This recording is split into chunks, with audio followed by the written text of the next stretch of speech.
مسلمانوں اور یہودیوں کے بیچ میں یہ جو دشمنی اور نفرت چلی آ رہی ہے یہ کوئی نئی بات نہیں ہے، بلکہ یہ دشمنی اور نفرت 1450 سال پرانی ہے۔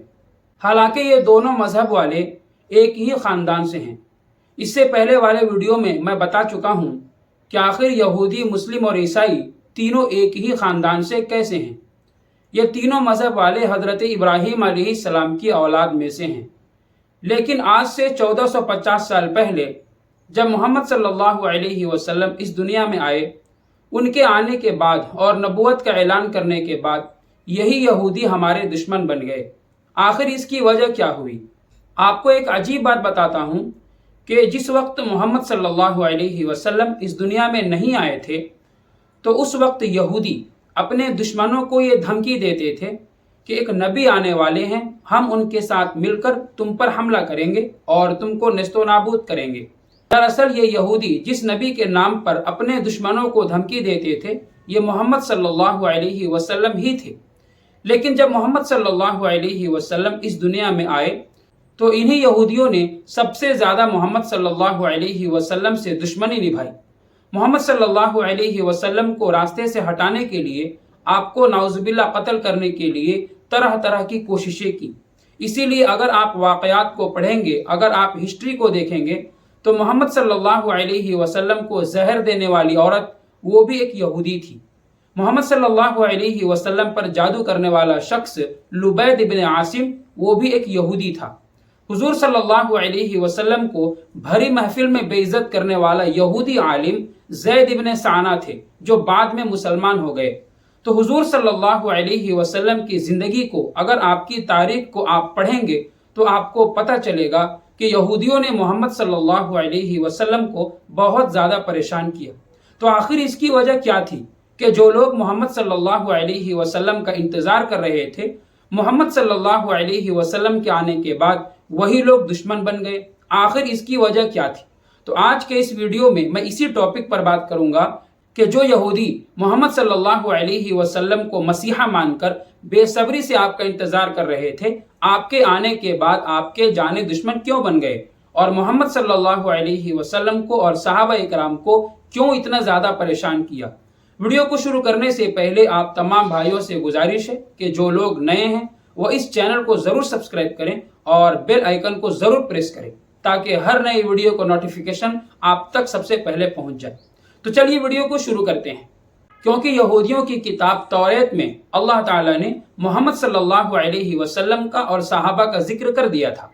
یہودیوں کو پتا تھا کہ اس زمانے میں یعنی آخر زمانے میں ایک نبی آنے والا ہے اور اس کے 100 لاکھ صحابہ ہوں گے۔ یہ تمام باتیں یہودیوں کو معلوم تھی، اسی لیے محمد صلی اللہ علیہ وسلم کا انتظار کر رہے تھے۔ اسی لیے قرآن کریم میں بھی ایک آیت ہے، الذین آتیناہم الکتاب یعرفونہ کما یعرفون ابناءہم، کہ یہ جو یہودی ہیں یہ محمد صلی اللہ علیہ وسلم کو اس طرح پہچانتے ہیں جس طرح یہ لوگ اپنے بیٹوں کو پہچانتے ہیں۔ یعنی جس طرح ایک باپ اپنے بچے کو پہچان لیتا ہے، اس کو شک نہیں ہوتا کہ یہ میرا بچہ ہے، ٹھیک اسی طرح یہودی بھی محمد صلی اللہ علیہ وسلم کو پہچانتے تھے، اسلام کو جانتے تھے، لیکن پھر بھی وہ ضد کرتے تھے اور دشمنی کرتے تھے۔ اس کی وجہ کیا تھی؟ تو اس کی وجہ حضرت عبداللہ ابن سلام رضی اللہ عنہ نے بتایا تھا۔ حضرت عمر فاروق، حضرت عبداللہ ابن سلام رضی اللہ عنہ یہ یہودی تھے، بعد میں مسلمان ہو گئے تھے۔ تو حضرت عمر فاروق کے پوچھنے پر انہوں نے ہی بتایا تھا کہ یہودیوں کی خواہش تھی کہ جس طرح ہزاروں نبی ان کے خاندان میں پیدا ہوئے تو محمد صلی اللہ علیہ وسلم اگر نبی ہیں تو ان کے خاندان میں پیدا کیوں نہیں ہوئے۔ صرف اسی حسد اور اسی جلن کی وجہ سے یہودی محمد صلی اللہ علیہ وسلم کے اور مسلمانوں کے دشمن بن گئے اور محمد صلی اللہ علیہ وسلم کو نبی ماننے سے انکار کر دیا۔ جب حضور صلی اللہ علیہ وسلم مجلس میں بیٹھ کر صحابہ اکرام کو نصیحت کرتے تھے تو یہودی بھی بیچ میں آ کر بیٹھ جاتے تھے اور عبرانی زبان میں، اپنی زبان میں حضور صلی اللہ علیہ وسلم کو گالیاں دیتے تھے۔ عربی میں رائنا کا مطلب ہوتا ہے کہ ہماری رعایت کیجیے۔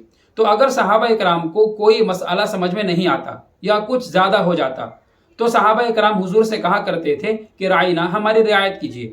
تو یہودیوں نے اسی لفظ کو ہتھیار بنا لیا اور ڈبل میننگ کے ذریعے محمد صلی اللہ علیہ وسلم کو گالیاں دینے لگے، کیونکہ ان کی زبان میں رائنا کا مطلب ہوتا تھا چرواہا تو صحابہ کی آڑ میں محمد صلی اللہ علیہ وسلم کو رائنا رائنا کہتے تھے اور ہنسنے لگتے تھے۔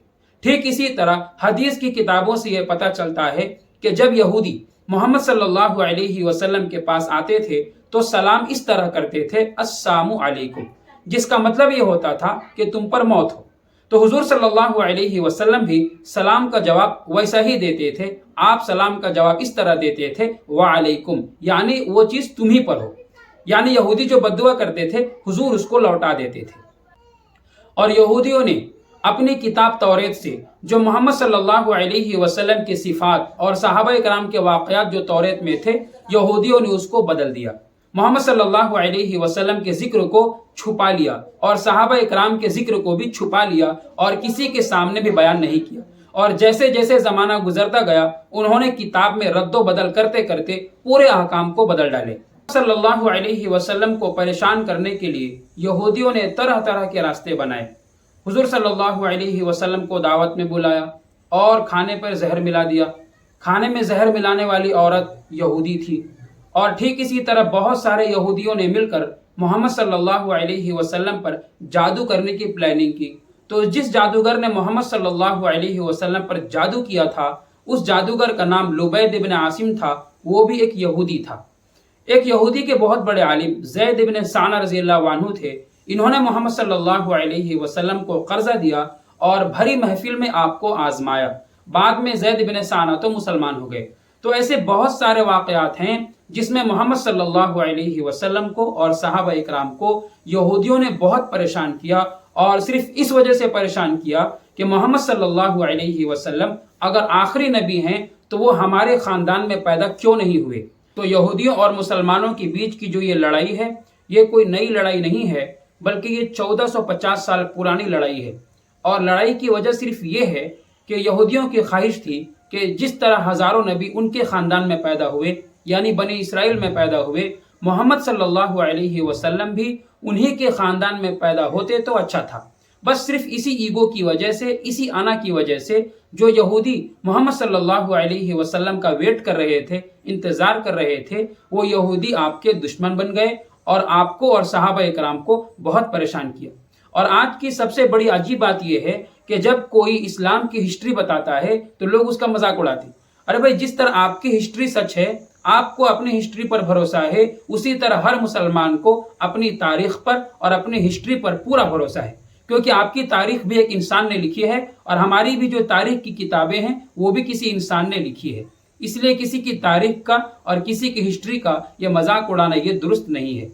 مجھے امید ہے کہ اس ویڈیو سے آپ کو معلوم ہو گیا ہوگا کہ یہودیوں اور مسلمانوں کی دشمنی کہاں سے چلی آ رہی ہے اور کیوں چلی آ رہی ہے، اور کیوں ایک ہی خاندان والے آپس میں اتنی پرانی لڑائیاں لڑ رہے ہیں۔ اگر ویڈیو اچھی لگی ہو تو ویڈیو کو ضرور شیئر کریں۔